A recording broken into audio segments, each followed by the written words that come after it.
Yes, guys, how you doing? Welcome back to Football Inc. Hope you're all happy and healthy, doing the things you love with those you love to do them with.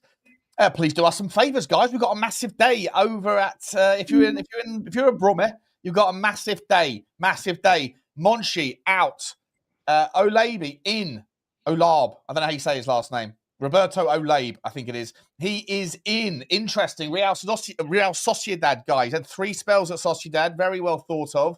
And we're going to talk all about that. We're also going to be talking about Manchester City, their change in style, in tactic, in system. Is that a sign of things to come? Or was it just, as Pep said, it was out of respect to the strengths of Arsenal at home? We'll talk about that and a few other transfer news, views, and clues, and all things going on around the world of football, as always. And guys, please do smash a like button if you're going to enjoy it. Hit the subscribe if you haven't already. Hit the notification bell and drop a comment or two, thick and fast. Let us know your thoughts as the show continues.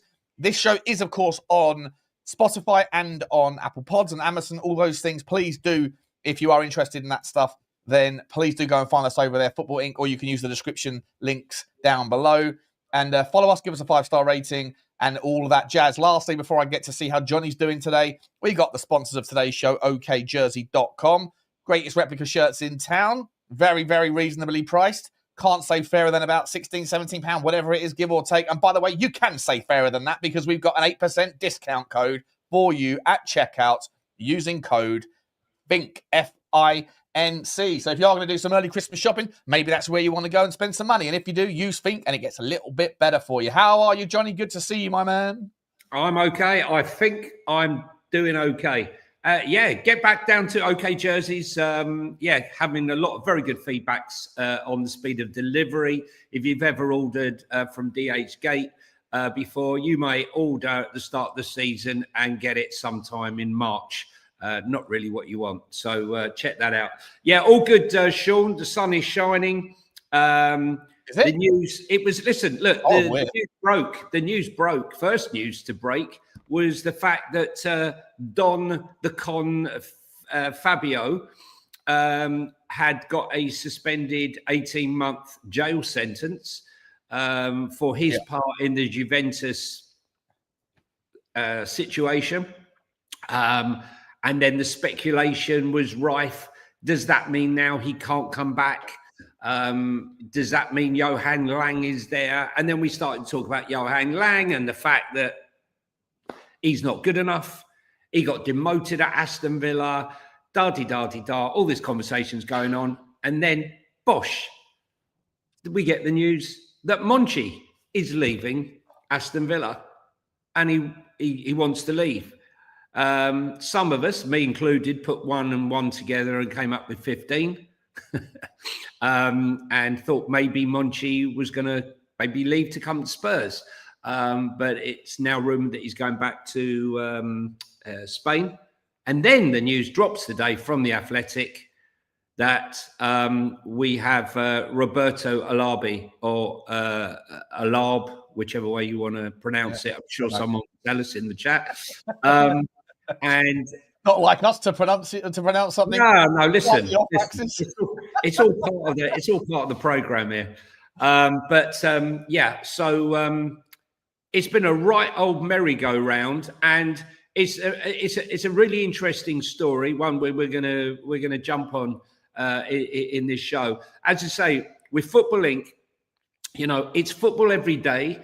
It's whatever's in the news, we're going to try and discuss. So we hope we've got fans from all authors, from Villa, from United, from wherever, Wolves, Championship, foreign clubs. So when you're here now, if you're here now, please tell us who you support, where you're from. Hit that like button, hit that subscribe button, guys, and join in the chat. It will be great. Where should we start? Should we start with this?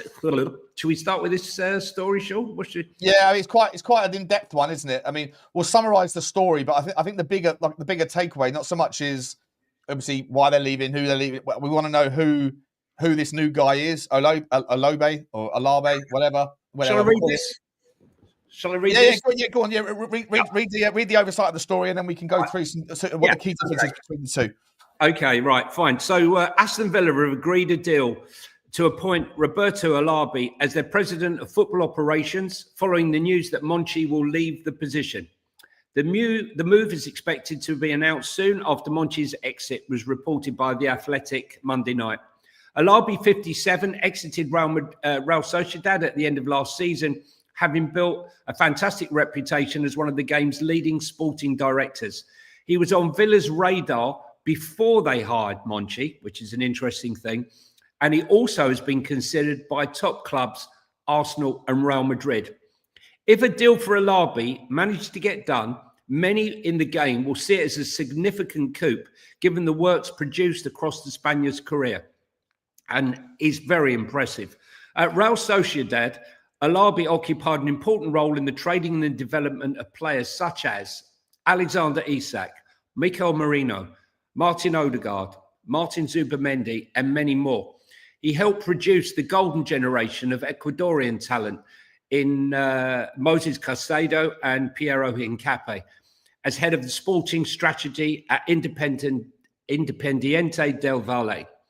Emery, Xabi Alonso, and Mikel Arteta are among the coaches Olabe is closely linked to, while he's spent a period assisting Qatar in their 2022 World Cup preparations. Monchi is returning to his native Spain, largely for personal reasons, and is expected to remain in an advisory role to Villa's owners group, V Sports, as part of the plans to restructure.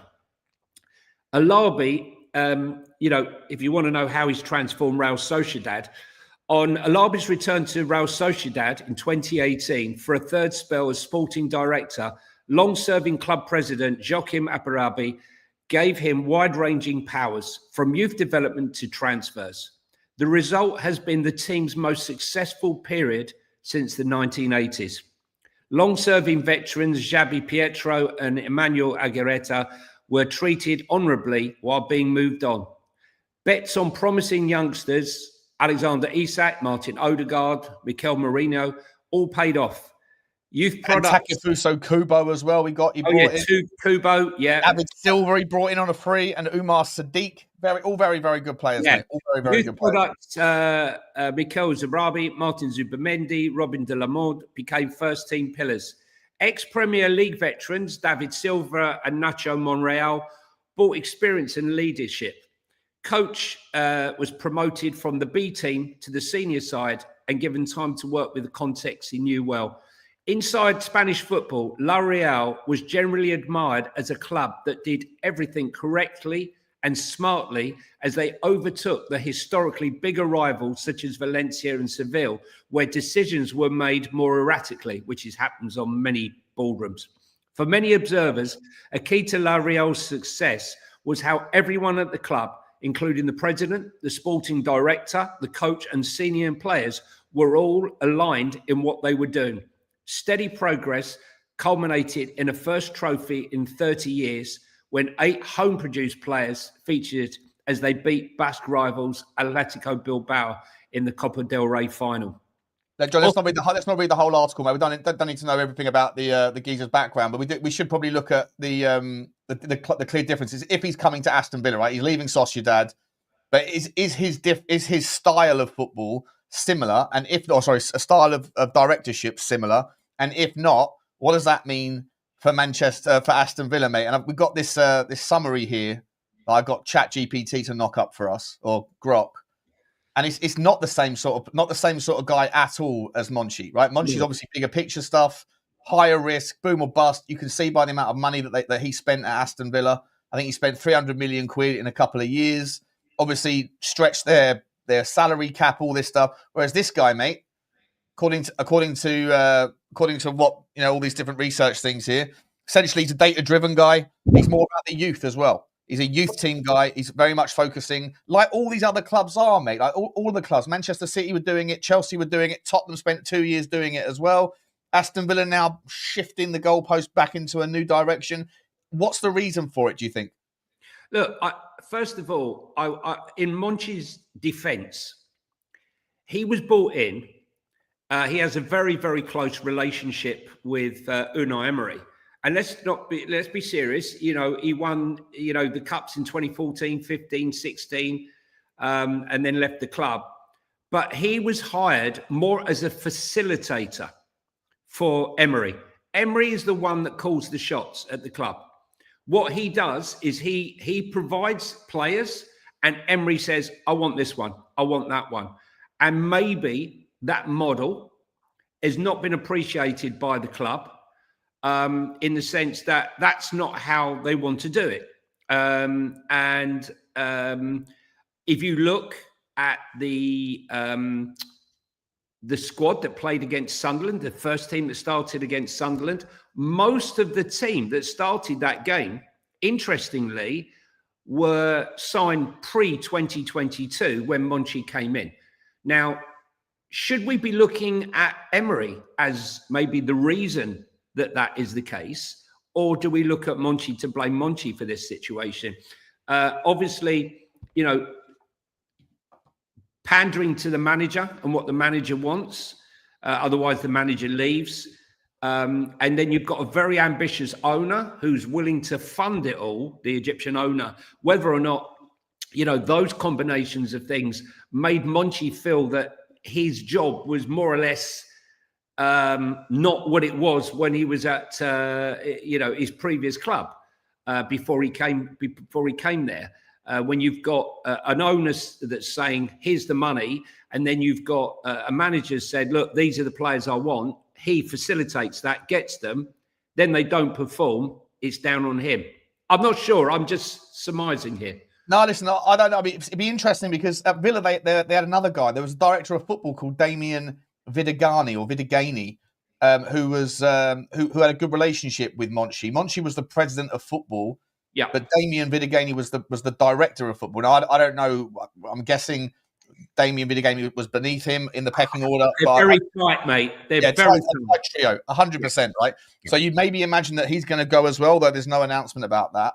But look, you know, I think that the obvious the two differences between the two guys, Monchi comes in for a high burst, like immediate growth, but with that comes a hell of a lot of cost. Think of it like a marketing campaign for a website, right? You've got pay-per-click ads at the top of the page, which cost a lot of money but get you immediate traffic and hopefully some leads, versus your SEO, your organic stuff, where you work away and try and build it up slowly. It seems like this guy, as highly rated as he is someone that, according to all these reports that I've read, that's homegrown focused, that looks to develop youth youth players, and that obviously wants to build things up gradually, granularly, and from the grassroots. So it's a sharp 180, Johnny. For sure, this guy, I mean, Monchi had a great reputation.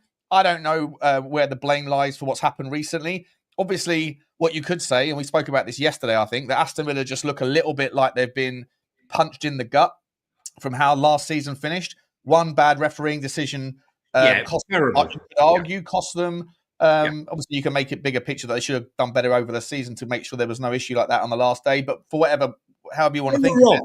They were robbed. They were definitely robbed on the last day, but obviously, you know, the season isn't dictated one day. But I'm sure Villa fans, the Villa club will feel like that kind of just took the wind out of their sails. And then on top of that, the UEFA fines, the punishment, the restrictions in their transfer activity, all of those things for sure are a consequence of the overspend and the Monchi style. But maybe it was all part of the plan, mate. Maybe Monchi was the right guy for then to take Aston Villa, who'd just been promoted. They just got promoted. They finished 17th that season. Oh, sorry, they'd been promoted. Then they went back down to finish 17th. Then he comes in at the same time around as Emery comes in. And then they just go on this massive surge and compete in the Champions League and do really well. But it's an unsustainable model, right? You can't spending more than you're allowed to. You know? Yeah, let's not shit on him. I mean, you know, he bought in Morgan Rogers. He bought in Yuri Tielemans, Anana. And he did very well, I thought, bringing in the two loan signings of Rashford and Asensio, who did very, very well, I thought, on loan in that January window. I thought they were two really good loan acquisitions. I would have been delighted to have had them at Spurs on loan. Yeah, for sure. For the end of last season. But I just wonder... Definitely not shitting at all, by the way, on Monchi. I'm just saying... Yeah. At the end of the day, they did spend more than they were allowed to. They punched them, but they were credit card sort of lifestyle according to the rules. And then this has obviously caught up with them this season, plus what happened at the end of last season. They've sort of lost their mojo. Under Emery last year, they were just brilliantly free-flowing, scoring good goals. Watkins banging in however many goals he got over the last couple of years, but still had a ratio of about 1 goal every 6 or 7 opportunities. So how many opportunities were they creating that he could score that many and miss as many as he did? And then all of a sudden, the win's just been completely like the jam's been taken out of their donut, I think I said yesterday, and I'll stick to it. And this guy's now coming in, and it looks like Villa are going to change 180, and that might mean, mate, a slowdown. If this guy is about youth, if this guy's more of a Johan Lang style, I'm not comparing the two in terms of quality, but in terms of like better talent ID for that sort of side of the game, then we know what happens there, right? Those things, Rome wasn't built in a day, and maybe what they're doing now is hoping to catch the falling knife, but at the same time, go about a new model that's more consistent and more sustainable. Yeah, listen, CC, who, if you're listening on audio, is in the chat here. He's saying Emery found Rodgers, not Monchi. If you listened what I said earlier, I said that Monchi was a facilitator for Emery. Unlike his previous roles at his other club where he found the talent and developed it, he was a facilitator. So he would tell him who he wanted, and it was up to Monchi to go and do it, which is a different model to how he operated before. But they're very tight. The three of them were very tight, and the fact of the matter is, it's been widely reported that Monchi is still going to act as a consultant for Aston Villa. So there's no leaving on bad terms. There's no he's been sacked. I think it's an amalgamation of a whole load of things that were going on. But when you look at some of the players that have come through, I would have thought that Arsenal, although they've got Berta, who's a really good director of football, Arsenal 100% would have liked to have gone for this guy because, his links to Mikel Arteta and, got Mourinho, Zubimendi, etc.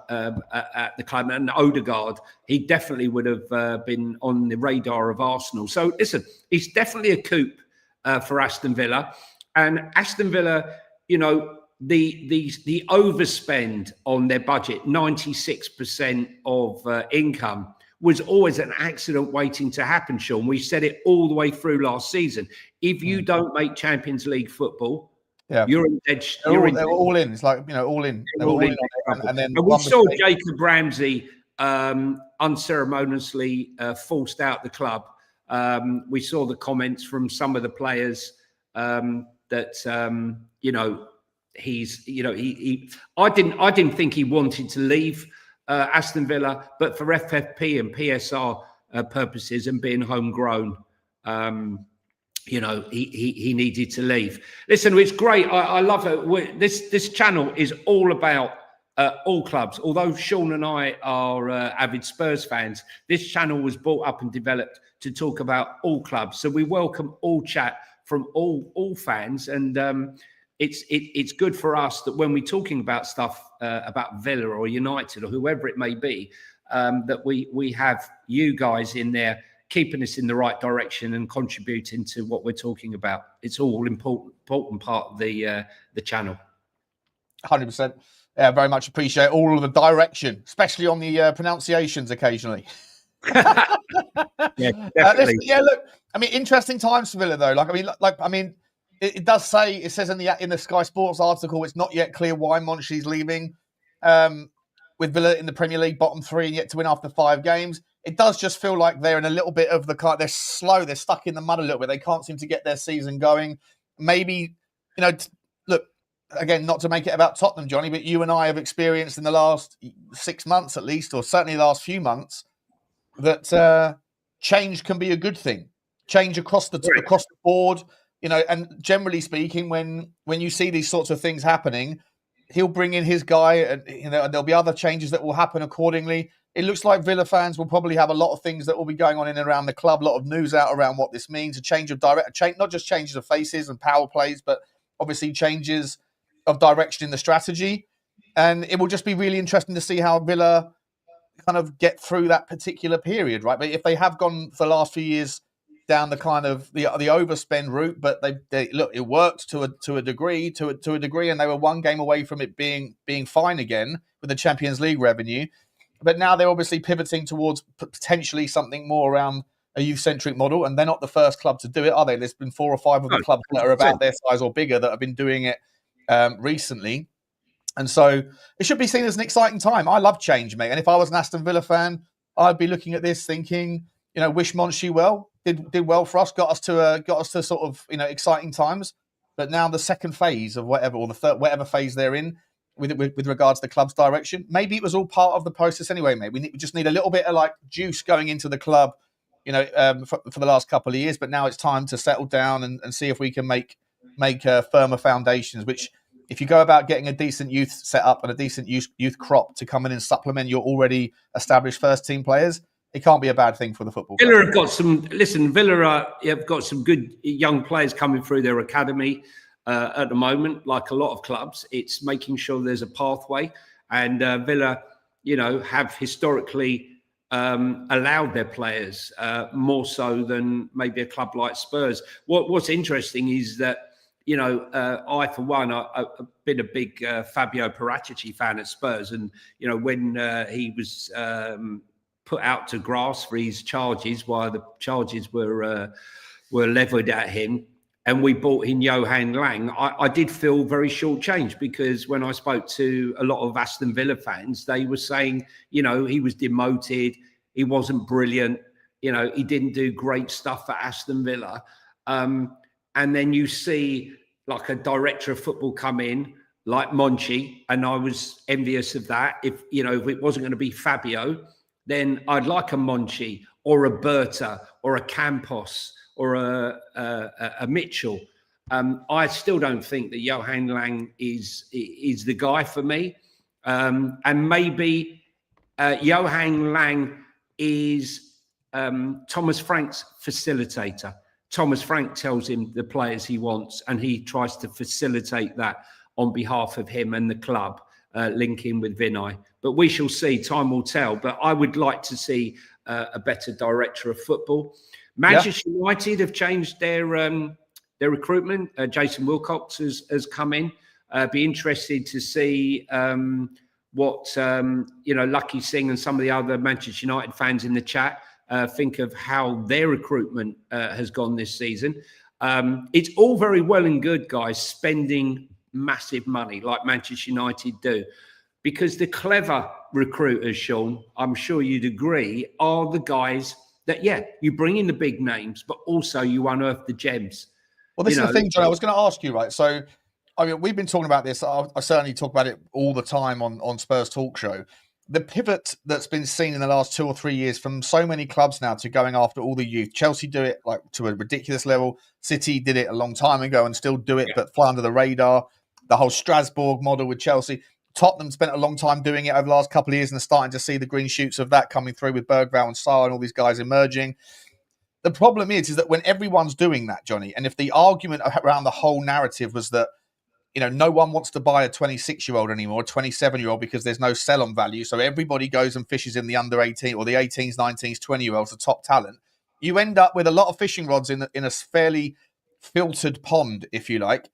And consequently, what happens is then you get too much demand for the same supply and you start overpaying. And we've seen the ridiculous amounts of money that Chelsea have been paying for some of the top talents from out of Portugal and Brazil and stuff. And a lot of these guys haven't even arrived at the club yet, but they've probably spent 100 million quid on some of these players that are not going to arrive for a year or 6 months or 18 months, 2 years. If Villa start doing this now, it's not a criticism, by the way, it'd be just a concern, is are they turning up to the party when all of the cheap drinks have been drunk, if you know what I mean?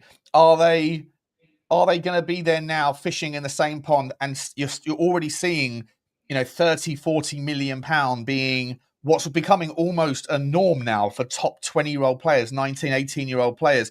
Obviously, you've got the top end of the game where you've got 100 million pound players like a Yamal or whatever at that age, at his age. But I just wonder and worry a little bit for Villa whether they're a little bit late with the pivot. And the fact of the matter is that now everybody's going after all these guys. So if they were doing it because of financial reasons, if the owners have turned around and said, look, let's be honest, we can't sustain this overspend thing. Let's go after some young stuff and try to be a little bit more, be a bit more prudent or frugal. that ship has sailed with regards to the youth model, right? Everybody's now doing it, and so you're not getting the value for money, and you might end up getting the sell-on value, but at the same time, if these players that you bring in at 19, 20 years old become top players, and you've already paid 35, 40 million for them, by the time they get to 26, if the narrative and the logic still is that no one wants to buy a 26-year-old anymore, then are you going to get the sell-on value at 26 anyway? Is it not maybe more prudent for teams that have been doing that youth-centric model to now pivot, because the real value will be in the 26-year-olds? Well, because everybody else is going in that direction. Well, listen, you look. I don't believe that value is only at 19 or 20. No, I agree. Value can be. Have a look at someone like Aston Villa, for example. Crystal Palace. They sold Joachim Andersen to Fulham for 35 million and bought in Lacroix from Wolfsburg for very little money. And he's been absolutely outstanding for Crystal Palace. He slotted in. If you look at Menuz, right, how outstanding he has been for very little money. I just believe that they're scouting. And I also believe that it's, we've gone so technical now. We've actually forgotten, in some respects, in some clubs, eyesight. The technical data is great, but it's more than that. It's eyesight. It's mental fortitude. We see players like a Jadon Sancho or João Felix, unbelievable talent at a young age. They get the money, and sometimes, their careers fall off of a cliff. Now, I'm not saying they're not still playing football, they're not earning money, but they have not fulfilled that huge potential that they have.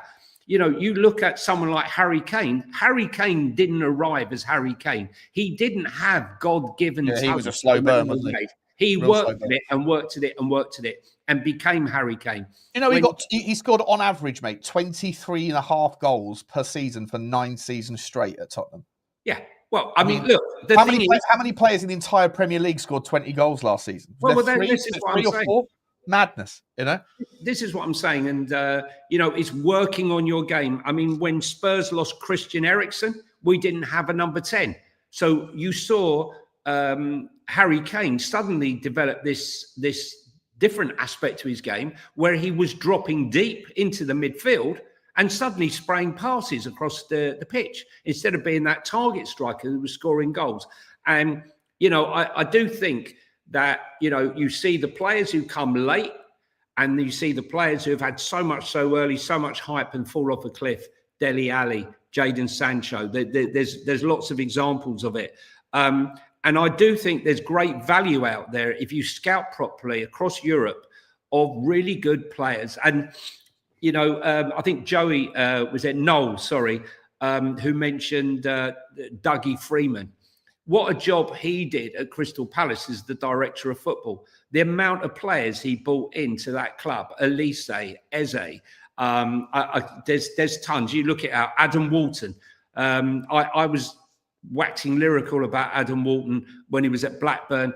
He didn't wait around. He nipped straight in. And you look at the amount of deals that he's done at very favourable prices that have really rewarded Crystal Palace. And Mark Gahey, another one. So I think a director of football is extremely important in a club, but I think it's also extremely important to balance out what fans' expectations are. It is only sexy, Sean, when you spend 60, 70, 80 million pounds. But fans genuinely think that a player's better the more money you spend. Like if you could have got Semenyo for 60 million in the summer, right? And by the way, you and I hate doing this, but you and I were like, Semenyo, absolute baller, right? And then he's smashed it out of the park this season. And now everyone that we know who was going, no, not Semenyo, no. They're all going, go and pay what it takes. Semenyo. If you go, Semenyo, right, exactly. If you go and pay 90 million quid for Semenyo, in their eyes, he's a baller, but at 50, he's bang average. No, but the price tag dictates the opinion. But what I'm also saying is, if you'd have bought Semenyo, say you go in buying Xavi, right, and then as a sidebar, you bought Semenyo for 12 million, No one's excited about the Semenya. Semenya's a byline because he's £12 million. The fact that he might go on to be worth 50, 60, 70 million is neither here nor there. You look at Bournemouth's model, signing Dean Hoyson, Zabani and Kirkes for very little money. And yet they've look at the players that they replaced him with as well. And they've already come in. Senside. Diakate, is that his name? He looks fantastic. Diakate looks fantastic. Sensai's looking good. Yeah. And Trossard's even looking okay. And so it's the scouting, it's value scouting.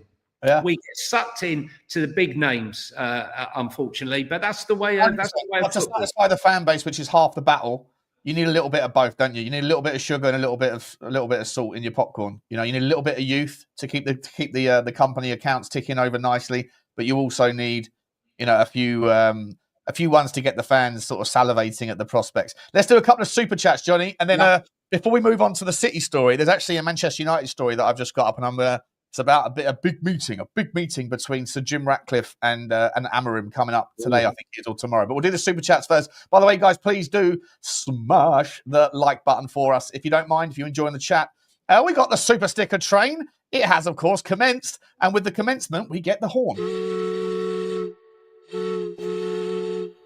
Big up to you, Ulrika. Big up to you, miss. I hope you're all happy over there. Get out of the bath, pour yourself a G&T, dry your bits, and lock yourself in. Thank you very much, Ulrika. Appreciate you very much indeed. She's also come back in with a second one saying, have you looked into Russian oligarch cash in Turkey? I haven't yet.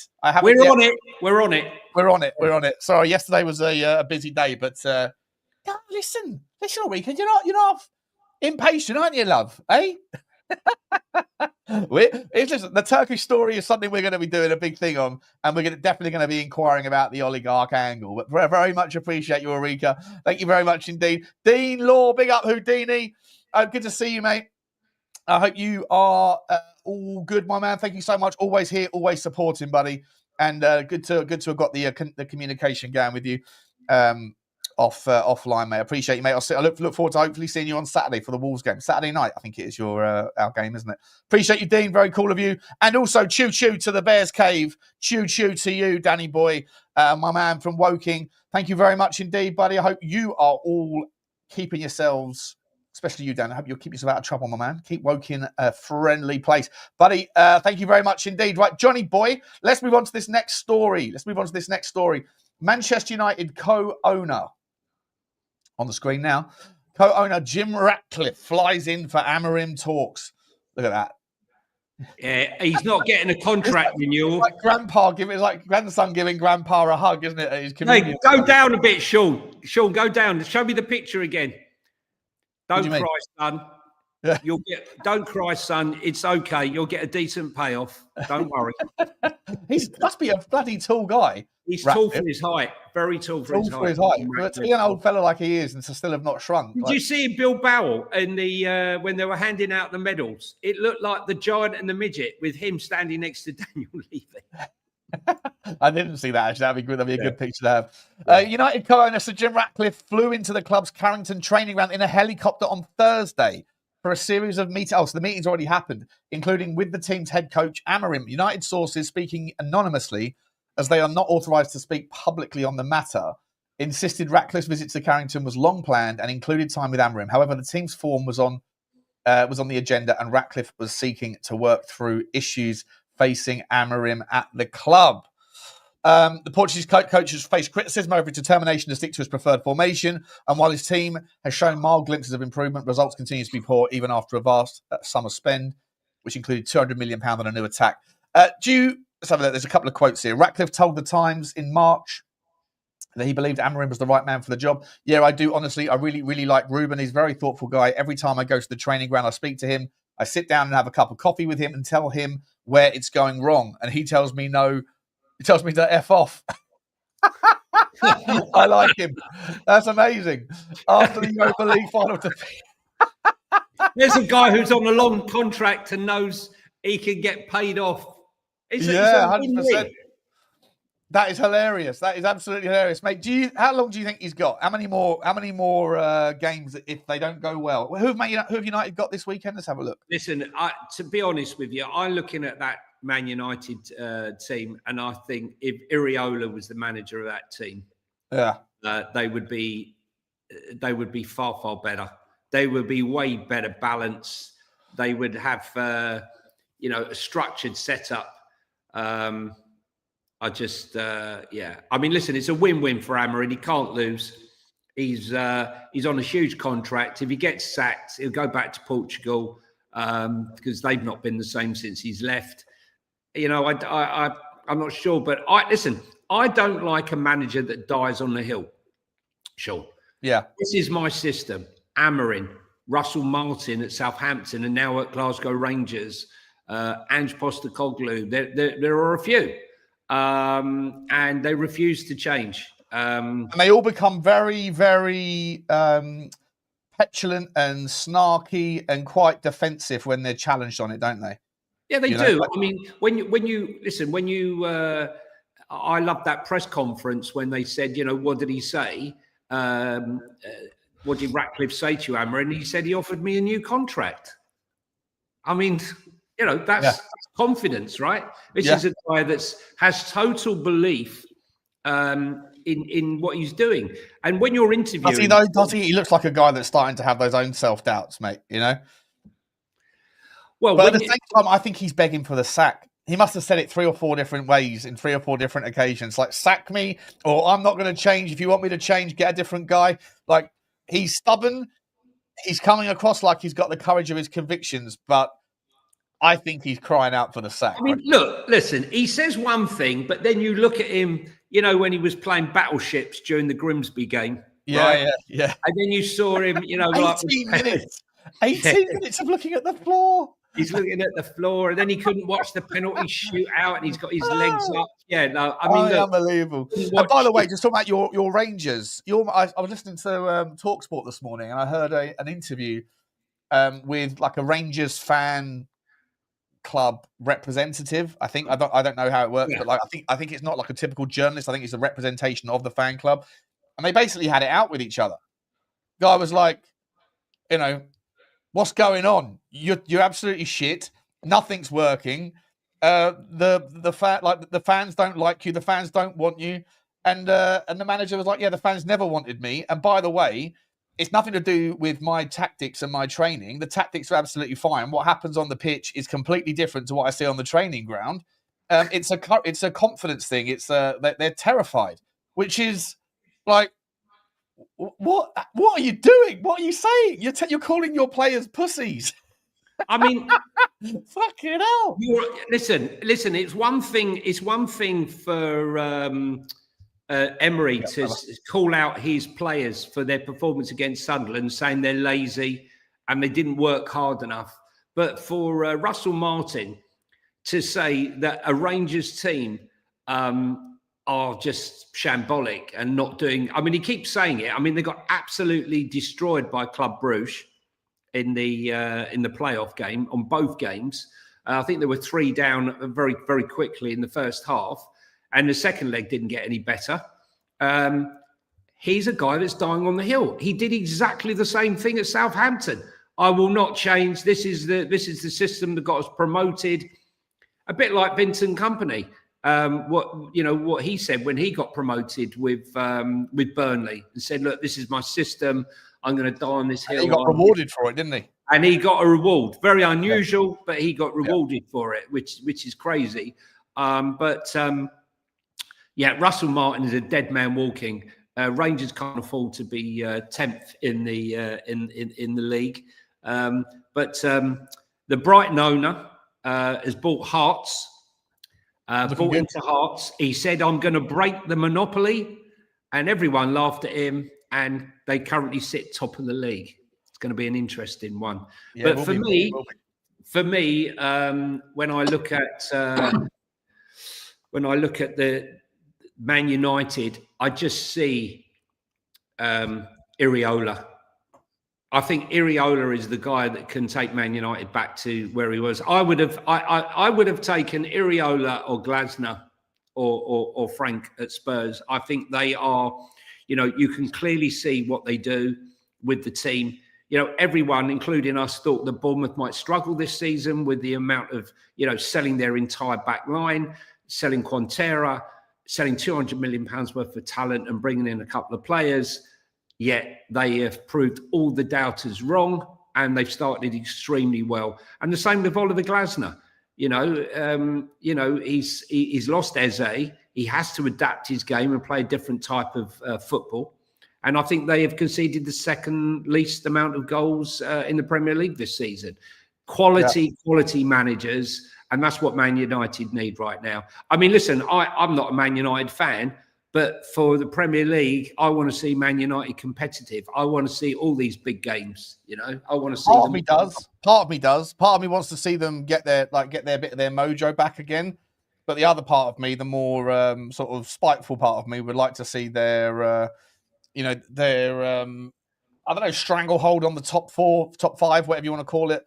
I mean, the names for the dominant lot have changed quite a lot over the years, but I'd like to see that kind of be disrupted. I would like to see, if you're going to ask me right now, who would you like to see in the top 5 race or top 6 race this year?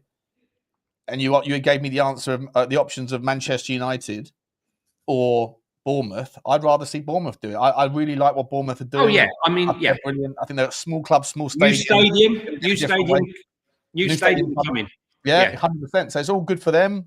Not very big though, Sean. I mean, you got with ambition. Not a very well supported club though, is it, mate? Oh, it's 20,000 seater stadium, which might mean I've got more chance of getting a ticket. Well, so when we're talking about tactics and changing tactics, let's move on to Pep Guardiola.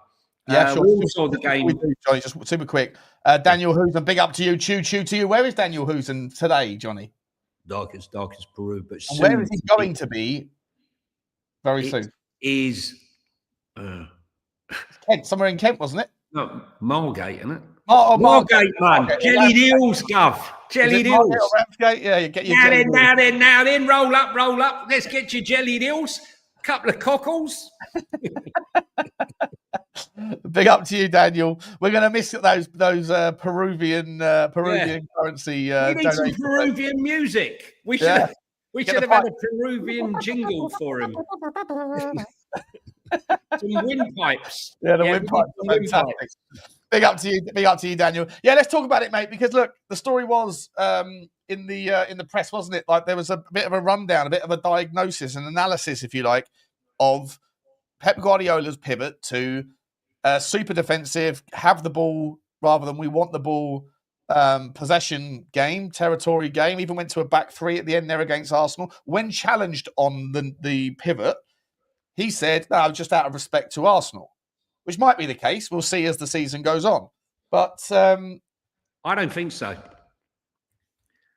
I don't think the evolution of Pep. Yeah, once he's going. Yeah, I think it's the evolution of Pep, and also obviously bearing in mind that Arsenal played at 5 o'clock or 5:30 on the Tuesday afternoon. Didn't even have a Tuesday night game. Had an afternoon game. They were home by Tuesday night, and Pep's had a tough game against Napoli, which was on Thursday night. So they had over 2 full days more rest, and I think that came about.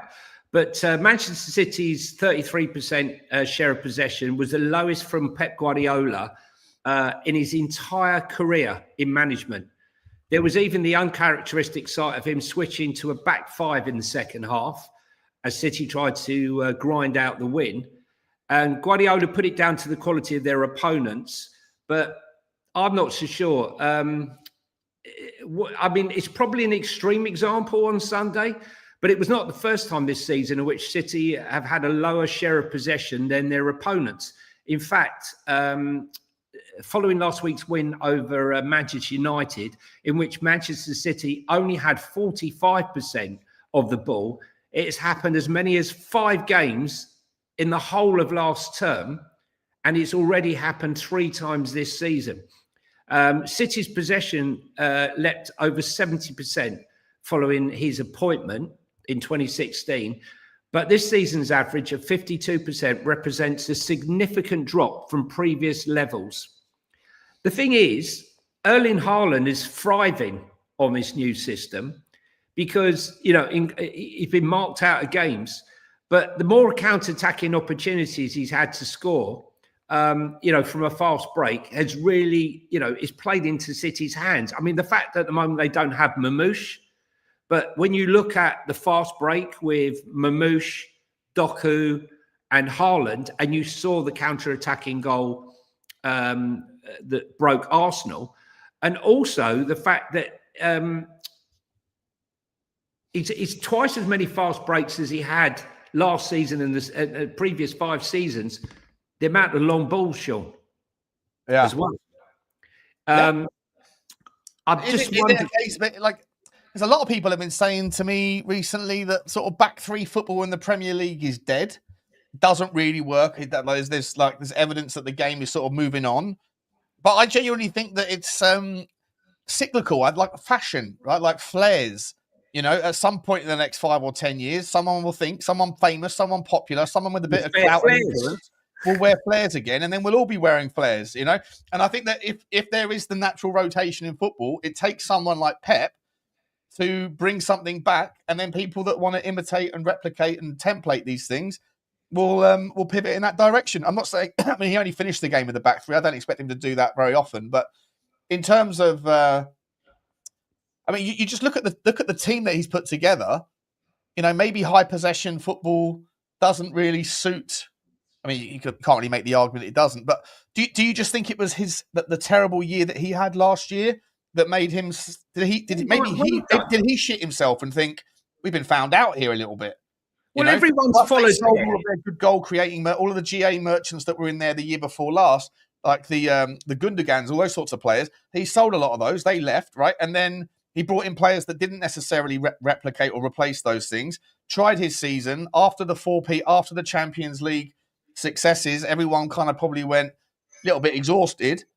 Last season was a bit of a disaster. It still ended up fine for them. They still got in the Champions League, but it certainly wasn't to their normal dizzying heights. So maybe it was him that sat there and went, the reason why it didn't work last year is because we're getting a little bit stale, or maybe we're getting a bit predictable, and now it's time to shake things up. 100%, Sean, because when you look at it, the last 5-7 years, basically you've seen them dominate possession, 60, 70% possession. Yeah. And teams, once they go 1-0 up, holding onto the ball, teams were just chasing shadows. And so what happened is other managers started to adopt his way of playing football. Because let's be honest, Pep has always been the leader, and the others is like the Pied Piper, and others have followed. But this is a completely different Manchester City. It's almost a 180-degree turnaround. But it is just one game, though, Johnny. No, it's not just been one game. The extreme of it, 30% possession was one game, right? Extreme, but on other games, there've been more counter-attacking goals. Erling Haaland's goals that he scored against, I can't remember, is it Wolves? I'm trying to think of all the games, but they've been more counter-attacking goals. He's never really... The only team that Erling Haaland hasn't scored against this season was us lot. Yeah. Look, the fact of the matter is, Guardiola has never really changed his way of playing as dramatically as this before. It's as if to say, look, everyone, I'm changing my game. Maybe you should. And the fact of the matter is, when I look at Tottenham, and I mentioned this before with Thomas Frank, a lot of Spurs fans are complaining that his style is too pragmatic. He's come straight in and he said, foundations are built on the back. Winning teams are built with a great defense. Now, I look at our signings, of Kolo Muani, Kudos, Xavi Simons, and whether it's a Lookman or a Savinho in January. That spells to me a team that wants to be solid, but is dynamic on the counter-attack. Yeah. And I think, it's almost... Thomas Frank is an unbelievable coach. And I think if you asked Pep Guardiola, he has massive respect for Thomas Frank. And I think those two are singing off the same hymn sheet. Because if I look at Doku, Mamouche, Haaland, and the pace, Rangers, the pace and their counter-attacking, El Nouri. And then I look at Rico Williams or whatever. And then I look at Spurs with Jed Spence, Porro, that pace on the counter-attacking football. I think maybe, it worked very nicely for Nuno last season, that counter-attacking style of football. A lot of people will say it's not the football they want to see. But at the end of the day, if you're scoring goals, people complaining about Spurs' goal scoring and attacking, yet we've scored 10 goals in 5 games, got a 2 goals per game average, and we're not conceding as many goals. Also, the games aren't boring. I think people complain about counter-attacking football if the games are boring. Forest games weren't boring; they were good games to watch, right? So there's people confuse the two. Like boring football is back foot football. It's not, and front foot football is exciting. I'd fall asleep last year watching Ange playing front foot football. They never got us anywhere. So what I would say, mate, is for me, my initial thoughts on this would be like, do you remember, Johnny? I said to you loads of times when you were on the Spurs talk show with me last year, when Tottenham were just one trick pony. Right, and it was the same every time. I was like, the SWOT analysis, right? First of all, we're not doing it against the opposition. We're not figuring out how to play against them.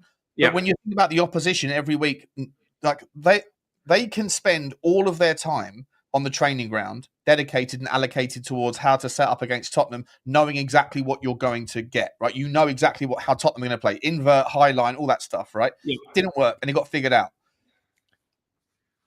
You don't have to change it up all the time. Right, but it's like that black swan, or one swallow doesn't make it. Sorry, the black swan thing, right? Not the black swan event, but the black swan narrative, which is like no amount of observations of white swans is sufficient to summarize that all swans are white. Yeah. But conversely, one observation of a black swan is enough to basically conclude that the former iteration isn't true. And I think that maybe Pep, and certainly what Ange could have done, I said this when it was Ange as a Tottenham manager, just for once, drop the line, play a back three, do a wing back system, don't invert the wingers, do something different. We did in the final. We did in the final, right? But this was like, I'm talking about maybe in season 1. I'm talking Frankfurt. About. I was saying like the reality is that if you do something different just once, then in the first time you do it, you're catching the opposition off guard that would have planned and expected to play you in a certain system that you're not doing. But that's not the end of the benefit. The other benefit is that going forward, every other manager has to plan for you doing multiple different potential tactics. If you only ever do one, then they'll only ever plan for one. Pep Guardiola playing a back three at times yesterday on the weekend and doing a you have the ball system.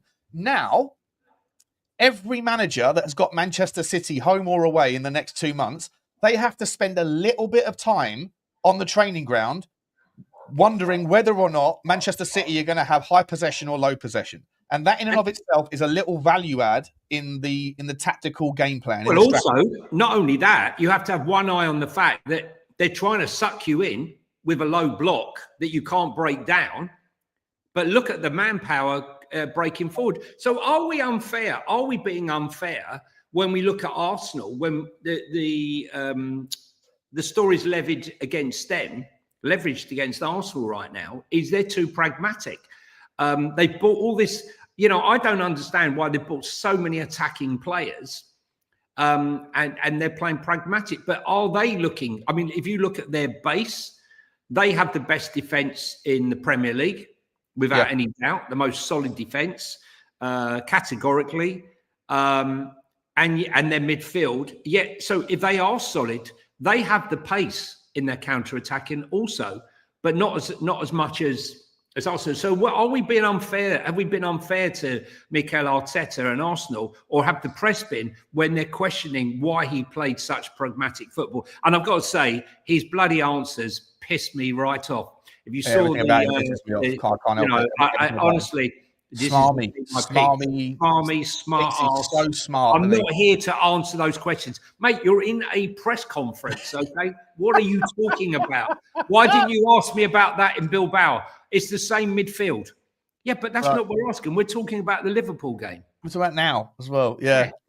I'm not here. No, I'll answer the questions that I want to answer, not the ones that you want me to answer. But I don't know, mate. Yeah, look, listen, as far as his tactics go, obviously the narrative right now is where's the creativity? You've got a great team. You can play any way you want. And we spoke about this yesterday, like for me, I think he's again trying to be too smart. I think that he's trying to put the brakes on a little bit now with regards over excess, because he wants to win the Champions League and the league this year and all that stuff. And I think that, look, he tried that before. He tried that save some for the last quarter kind of waffle, that nonsense. It didn't work then. I don't think it will work now. And look, Liverpool are already 5 points ahead. So to me, look, don't get me wrong, they've still managed to find a way, apart from against City and apart from against... They're not playing brilliant, though, are they? They're not playing brilliant. Neither are Liverpool. Both teams have got different levels to get to. But... yeah, I personally think, and I think we said this yesterday, Johnny, and I think you agreed with me. Yeah. Arsenal's biggest problem is Arteta. You agree? I do. I think I said this before. I said, I think if you had an Oliver Glasner who balances... Look, the thing I don't understand about Arteta, when he came in, he was playing really attractive, fantastic football. It was exciting to watch. I mean, as a Tottenham fan, I hated it.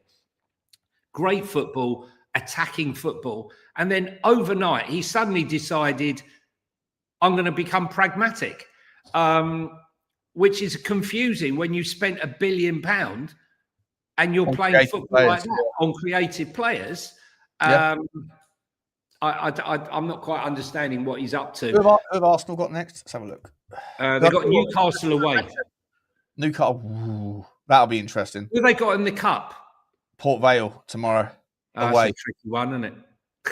Well, we can't complain, mate, with Donny. No, but we've got they'll play Dowman and Skelly, and they got a great. Their depth is a couple of youngsters as well. You know, let me just get a couple of super chats. There's very, very generous super chats today, guys. Everyone, the super chats are. Thank you very much, guys. Couldn't do it without you. And also hit the like button, guys, please. And if you're here or watching later, please hit the subscribe button.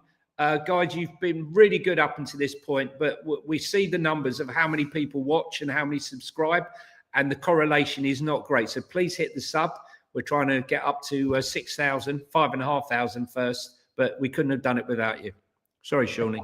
No, 100%. Appreciate you. Mark Adams from Canada, eh?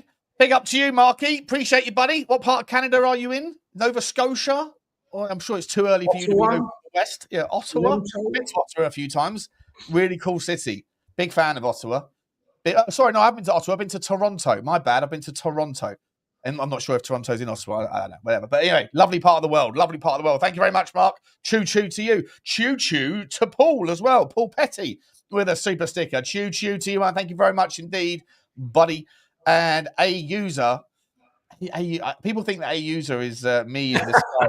He's always he's on the Levy train, like I am. So I'm still on it, buddy. I'm still on it with you. Tell Villa Levy is a free agent. Love you, Levy. Listen, you know, I went after it last night before the football wink. I went after the Levy argument again on my stream, singing about Harry Kane as well to the tune of Purple Rain. I think you were there, a user. Good to see you, my man. Good to see you. Johnny, I don't know. Have we got any? What other stories are there? Oh, listen, I've got lots of stories, mate. Have we got some transfer news views? I've got some news. Noni Madueke's injury. A lot of Spurs fans were praying for an ACL. I don't know if you. I don't know if you listened to what we were talking about yesterday, but it's quite funny when Chelsea was selling Noni. They were delighted to be getting rid of him. Arsenal fans were up in arms, having a meltdown. We don't want him. Why are we spending the money on him? They do the signing. There was all sorts of complaints and protests on AFTV. He then signs. He plays fantastic. The fan base then turn and say, oh, my God, he's fantastic. We love Noni. Chelsea fans are then up in arms on their channel saying, what is going on? Why have we sold him? It was ridiculous. The stats say we shouldn't have sold him. The wind has changed direction, Johnny. Then he gets injured, and Arsenal fans are in meltdown. We've lost our best player, who's best player at the moment. And now we find out it's not an ACL. But is it not? Arsenal are. How long's he out for, do you know? Yeah, and Arsenal are not stopping. Arsenal are showing strong interest in Real Sociedad's forward Takfusa Kubo. However, they're not willing to meet the price. Here's an interesting one. And this is a player I think all the clubs will be interested in. Former Manchester City forward Julian Alvarez is considering leaving Atletico Madrid next summer, with Liverpool, Barcelona, and other interested parties throughout Europe. It's going to be big money, though, Sean. I mean, what do they pay? 80 million? They paid 80 million. Julian Alvarez is 25. Yeah, it's 80 million they paid for him. Yeah, I think. Listen, mate. I mean, the market went mental, didn't it? In the summer for certain things. I mean, the guy's got goals. He's Prem proven. I loved him, mate. I thought he was going to. He's had nothing but successes. I got it completely wrong, Sean. I thought he was going to be the next Aguero. I really did. For Manchester City, I was shocked that they sold him. Happy to let people go that want to go, though, don't they? I don't know. Maybe the reason he wanted to leave was to go to sunnier climes, Spanish-speaking kind of place. Would he come back to the Premier League? Who knows? Who knows? If you were to have a crack right now, would you say he's not going to go to Real Madrid? Obviously, I don't think Atletico and Real Madrid usually do business like that, do they? So, no. Trying to think. If it's not seen. We'll have to see, but he's going to be in big demand. Not going to Italy. No. One player who doesn't want to come back to England is Marcus Rashford. Barcelona want to do a deal with Manchester City to sign the player for 26 million, which is what they can afford, but it's well short of United's valuation, which is over 35 to 40 million. I think Manchester United are better off to cut their losses, to be honest with you, on it. Even that way, it depends. If he has a really good season, that they might be able to up the money for that because he's still young enough. He's 27. They want 40, they said. Huh? 35 to 40 million, yeah, Man United. They aren't willing to pay that? No, they're willing to pay 26 million.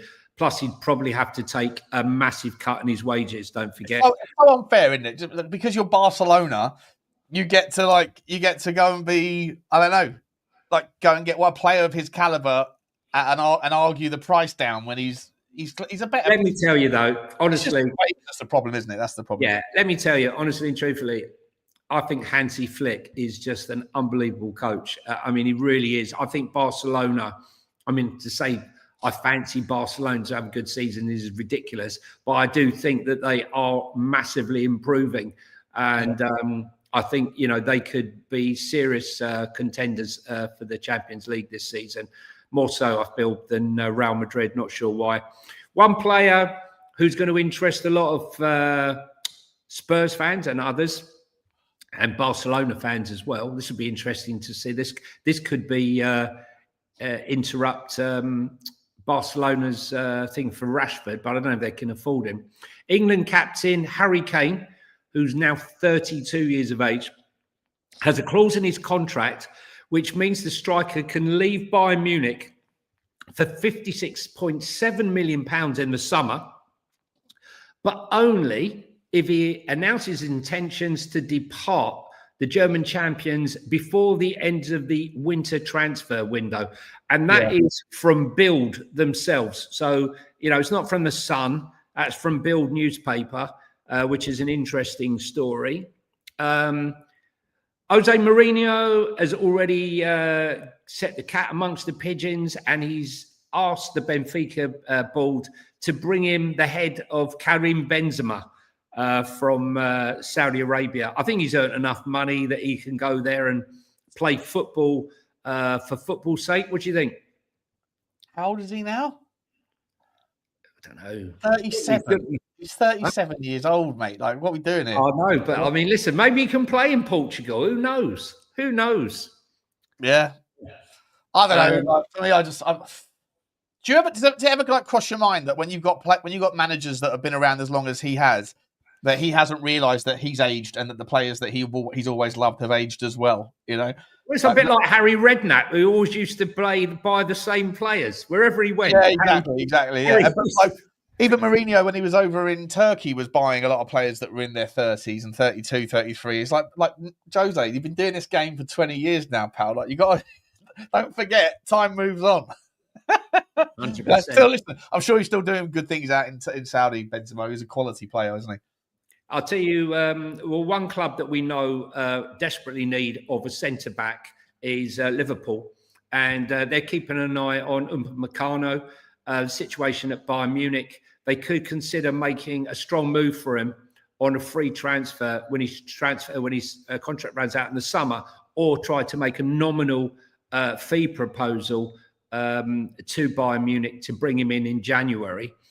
And Liverpool are also looking to elbow their way into the £100 million deal that Man United are proposing to do next summer for Carlos Baleba, who got taken off at half-time. His mind's gone elsewhere. Is he really a £100 million player, Sean? Come on. He's a very good player. He's a great... Who would you rather have, Baleba or Adam Wharton? Adam Wharton. How many times over? 10, because he's doing it now. He's really? doing it now. No, Baleba is as well, though. Baleba's a very good player. Very, very good. Last season, he was one of the best young midfielders in the game. Yeah. I don't know. Listen, I don't know what the valuations are on these players. It's all relative, isn't it? Like 100 million, though. Come on. Yeah, okay. But okay, fine. So if he's 100 million quid, how much is Lucas Bergvall? Because there was a guy, was his name Martin Allen? No. Alan Martin, ex Brentford manager, I think his name is Alan. I think it's Alan Martin, who yesterday said, if Declan Rice was 105 million pound, I wouldn't sell Bergvall for less than 110. And I'm sitting there going, what? I guess the logic is that at Bergvall's age, Declan How much Rice is Bergvall worth in this current mad market? What's he worth? Who, Bergvall? Yeah. Honestly, I don't know, mate. Like, probably, I think if someone said, I'll give you £60 million from him, I'd probably say no, because I think I want to see what he can do. Yeah. But if someone said, I'll give you £80 million for him, then you go, well, what can you do with the £80 million? You can go and get a Semenyo. Like, you know, I know they're different positions, but you know, understand what I mean? Like, so I guess it's, I don't know, mate. I don't know. That's what Brighton do. No idea what the right valuation is. No idea. That's what Brighton do. They said, we don't want to sell him. You want to buy him? It's 100 million. You want to buy Caicedo? He's 80 million. You want to buy, he's this price. And that's what they keep doing.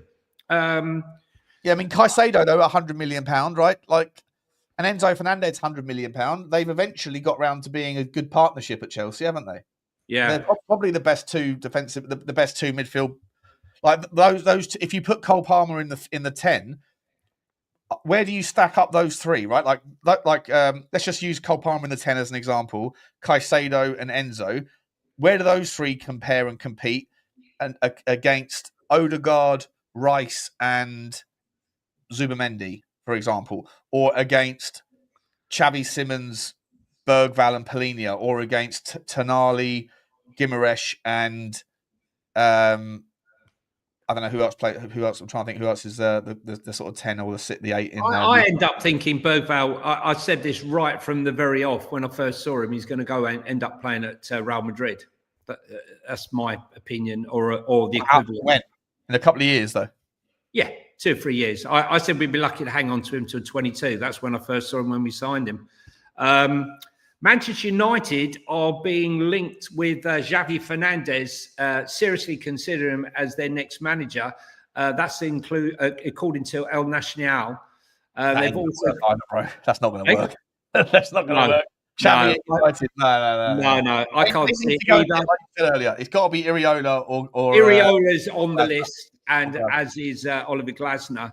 Yeah. According to another report, Alexander Garnacho's selfishness on and off the ball, as well as his huge ego, prompted Man United to sanction the sale. Not really a bit of a surprise. Kobe Mainoo, he might want to stay, but he's not getting a game. And his career is stagnating. Huge mistake. This is a kid who was in the, primed for the playing in the World Cup. Now isn't even going to make the squad. not a chance of that happening. Real Madrid. Now they're playing centre-back lottery at the moment, aren't they, Sean? They want Mark Gahey, they want Saliba, they want Kanate. Van der Ven. Spin the wheel, Van der Ven. Just spin the wheel. They'll get one of the freebies, or they'll get both of them. I don't think they'll get any. I don't think they'll get Saliba. I don't think they'll get. I don't know. If you're Mickey Van der Ven and Real Madrid, if you're any of them, if Real Madrid come calling, you go, don't you? That's the way it generally works, right? Yeah. Well, who would ever turn down Real Madrid? Can you think of, like, can you name 5 players? I'm not sure I can name 2 or 3. When Madrid come calling, you go. That's it. That's it, isn't it? Yeah. Yeah. Exactly. Messi probably wouldn't have gone. Ronaldinho probably was asked and probably turned it down. Like, there's probably a few Barcelona players that wouldn't do that transition. But anywhere else in the world, I think you go to Real Madrid basically if they come calling, don't you? Yeah, but even when you're there, you know, someone like Rodrigo, who was being, you know, muscled out, he can't get a game. It's a battle of the egos between Mbappe, Bellingham, Vinicius Jr., and all the rest of it, and yet he couldn't leave. Even though he was struggling for game time, to leave a club like that, you're always going down. And now we've got a situation where it's been reported Vinicius Jr. has felt sidelined at Real Madrid since the start of the season because he's not getting a lot of game time.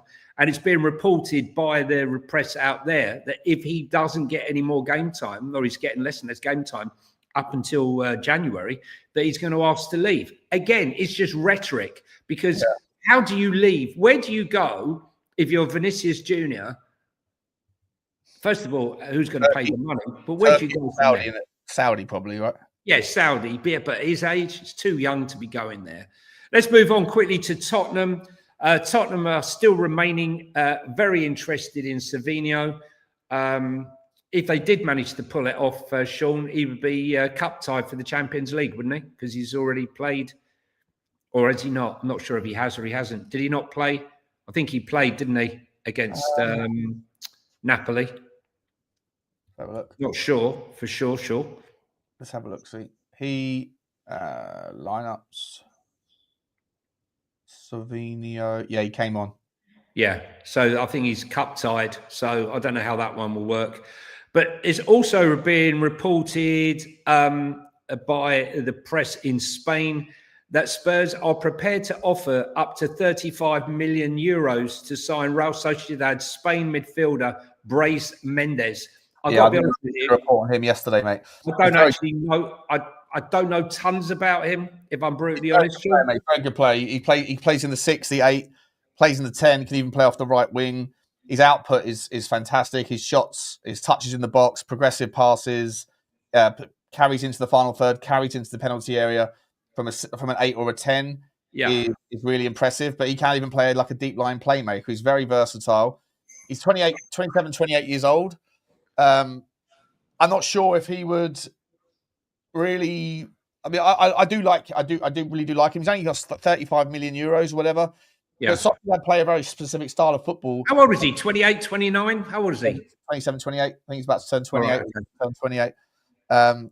He's a really, really nice player, mate. He's really, really nice player. And in terms of like his combative side, getting the ball forward and then driving into the penalty area, passes, carries, all that stuff, he gets the ball into the danger zone. And he's got a lot of shots and his shot creating actions, drawn fouls, all those sorts of things. He's very good. He's very good. I don't know where we're going to squeeze him in, though. It doesn't really make sense. Like, we've already got players that can do that. You've already got Xavi. You've already got Bergvall that's more an advanced 8. If that's the role, then again, it comes back to, from a Tottenham perspective, somebody has to go, Johnny, out of those 5 players in Bergvall, Bentancur, Sarr, and to a lesser degree, you know, Archie Gray or someone has to, because he's another player that would just sit in that team, sit in that midfield role, you know. So I don't think it's going to happen, to be honest. Before we go, last thing before we go, guys, please hit the like and subscribe button. You know what to do. Really appreciate your support with all of this, but we need your help. That's what we need from you. The West Ham job. What are they pondering here at West Ham? The owners. You know, we've seen that there's going to be demonstrations. I'd be demonstrating if I was a West Ham fan. I went there the other week and I inadvertently paid without thinking, I was too busy talking, £13.50 for a hot dog, right? It was the worst hot dog I've ever seen. It was like, who charges £13.50 for a hot dog? It was like Mayfair. But the fan base aren't happy. The stadium is a mausoleum. You're miles away from the stadium. They're not, you know, there's been so many false dawns, new owners. They had was it the Czech owner that came in to put some money in? Was it Czech? I can't remember. But the thing is here now. Trzaskowski. I think he's from Croatia or was Czech. It Croatia or Czech? I couldn't remember. But my point is, they're not progressing.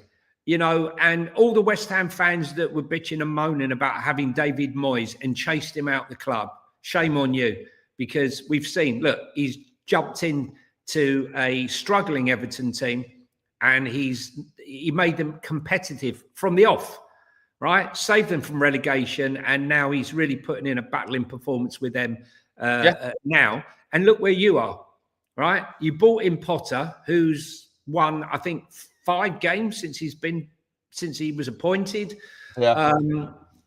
And they're in shit. What are they waiting for?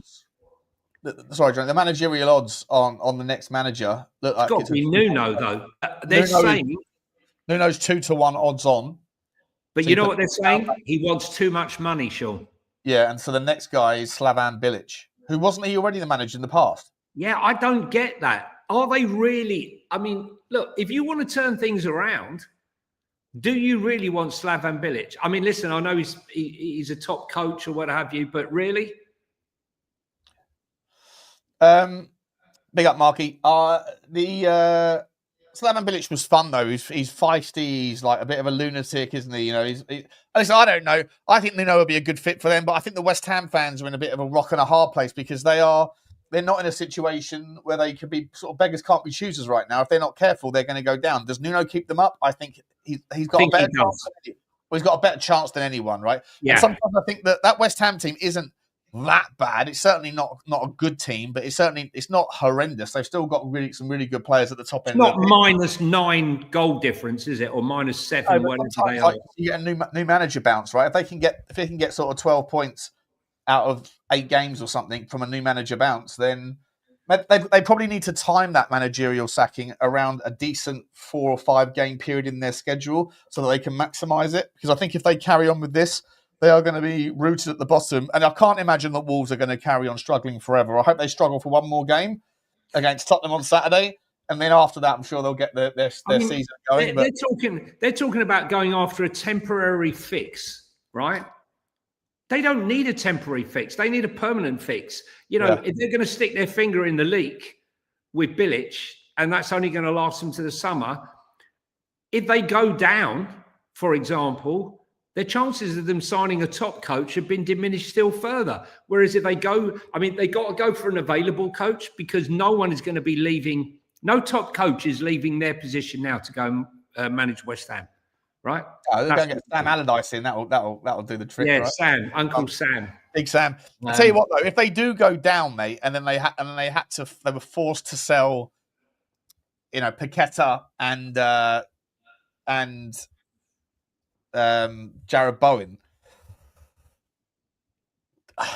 I'm not entirely convinced. When you look at the quality of the Championship, I'm not entirely convinced they come straight back up. You know. Well, listen, you'd have to see. Look, I still do. I do think that team is better than they're performing right now. Definitely better than they're performing. Yeah, they could get more juice from the squeeze, but the squad, I mean, like you look around. Is Kurt Zuma still there? No, I think he's kicked the cat and they've kicked him. They kicked him into touch. Mark New in the chat. We've actually talked about the Harry Kane buyback, the buyback clause or release clause. It's £57 million. He can leave next summer if Harry Kane tells them he wants to leave before the January transfer window. So that's him for him. And in a hype, Ayoub Bouadi from Lille. I've watched a few clips of him. He is definitely the next big thing. Every club in Europe is after him. Liverpool, United, everybody. He's 17, Spurs, isn't he? Yeah, Spurs have been looking at him, but like we're in the pecking order and the feeding order, we're nowhere near the queue. So, but Ayoub Bouadi from Lille is an absolute baller. And they talk about him as the next Yamin Lamal. Talking of which, we'll end up the show with Johnny, just really quick, got a super chat here from a user again. He says, I don't see City selling Savinho to us. Time waster. To be honest. Yeah, I agree, mate. I agree. I think we need to move on to other targets. So just to recap on last night's Ballon d'Or, Lamine Yamal won best young player, and I'll just see the others. Sorry, I did send it. 1 second. Where are we? I got the list here if you want it. You got it, yeah. I think I sent it to you this morning. Men's Copper Trophy was Lamine Yamal. I got it here. Copper Trophy was Vicky Lopez. I don't know anything about women's football. Men's Yashin Trophy. Yeah, Lev Yashin. He was a famous Russian goalkeeper. Lev Yashin. I remember him from football from EA Football FC 24, whatever. Donnarumma won the best goalkeeper award. What's the men's Gerd Muller award? Was that the best striker award? Yes, the Gerd Muller. Gerd Muller, if you don't know, was a fantastic striker for Germany back in the 70s. Really top striker. And Victor, I can't pass him McDonald's. Gyökeres was the winner of that one. The women's club of the year was Paris Saint-Germain. No surprise. Yeah, women's football club of the year was Arsenal. And the men's Ballon d'Or winner was Osama Dembele. No real surprise there. But did you see how many PSG fans turned up outside the awards place with flares and kicking off? No, I didn't see it. Nice. Yeah, absolutely mad. Yes, Daniel Levy, not the Daniel Levy, but has just told us in the chat that Lev Yashin is the only goalkeeper in the history of football to win the Ballon d'Or. That's how good he was. Right. But anyway, Sean and I discussed: is there enough conversation to do a show today? It's one of our longest shows ever, and we still haven't done. We still haven't done our predictions. We'll do that tomorrow or Thursday.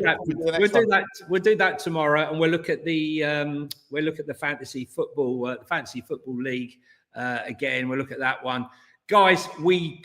No chairman of the year. My chairman won it. But guys, thanks so much for supporting us. If you're there on audio, listening on audio, please support us with that. Please give us a follow and give us a review. I think so far we've got 6 reviews on Apple Podcasts, which we know there's hundreds that listen. So if you manage to do that, and if you're listening and you're here for the first time, please hit the like and subscribe. We hate to go on about it, but it's all part and parcel of growing the channel. Is there anything more, Sean? No, we're good. We'll leave it there. Thanks, goodbye everyone. from me. And it's goodbye from this guy. See you tomorrow. Bye. Bye.